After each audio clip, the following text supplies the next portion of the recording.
Hello everybody and welcome to Curious Austrian Tours. The Gare St-Lazare by Monet, 1877. This painting by Claude Monet, which is one of a series of more than half a dozen canvases, taking the subject of Gare St-Lazare, which is a train station in Paris. It dates to about the winter of 1877, just a few years after the first Impressionist exhibition. Instead of painting in a studio, the Impressionists found that they could capture the momentary and transient effects of sunlight by working quickly in front of their subjects in the open air, en plein air, rather than in a studio. This resulted in a greater awareness of light and color and a shifting pattern of the natural scene. And Monet had been living in Argenteuil, which is a suburb of Paris. He would have taken the train there and back as a typical suburban dweller into the city. And so, this whole phenomenon of commuter railways into the city, it's a very modern idea, just like it was in London. People wanting to live in the countryside, but work in the city. Paris had been recently renovated during the Second Empire by Baron Haussmann, who was the prefect of the Seine department in France, and who was also chosen by the Emperor Napoleon III to carry out a massive program of new boulevards, parks and public works in Paris. And these train stations were new. Boulevards were new too. So this was really the epitome of the modern, of the new, of the industrial, but it's so radical. We think of Monet as painting water lilies. We think of him painting the pastoral suburban landscape. But here, what could be grittier than these coal-burning steam engines? Even before Monet had been in Argenteuil, and he had painted landscapes, but he had also painted chimneys in the background, or modern railway bridges, or elements of modern life. And yet, if you look at the composition of the painting, it's actually not so different from a traditional landscape painting. This painting is one of 4, or it is said 6, surviving canvases representing the interior of the station. Trains and railways had been depicted in early Impressionist works, such as by Turner in his Rain, Steam and Speed, but were not generally regarded as an aesthetically palatable subject. And you know what's so interesting? If you look at this canvas, you have this locomotive that's moving into the station on this enormous iron grid. And what could be more substantial than iron locomotive? And yet, because of the way that the steam is painted, it's beginning to obliterate and in a sense dissolve the solidity of the locomotive, this mass of iron. And it's Monet, exactly his intent, which is to focus on the play of light and the play of color.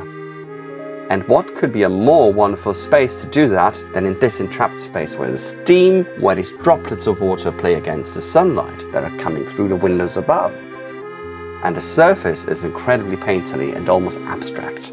Sometimes the word scumbled is used.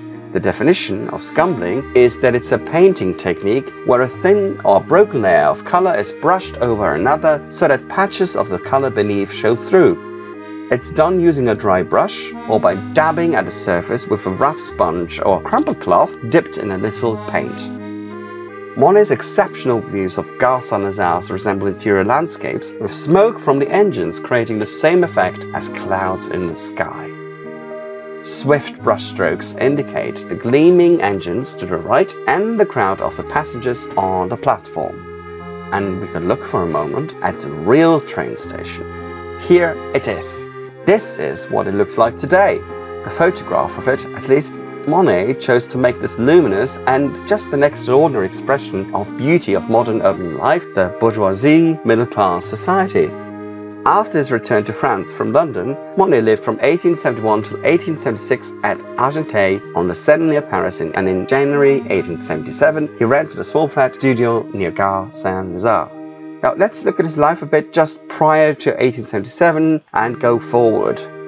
Monet first came to London when he was a refugee fleeing the Franco-Prussian War, and Paris was under siege by Prussian troops. He escaped with his recently married wife Camille and a little son Jean to London, where they first sought refuge near Leicester Square and later settled in Kensington.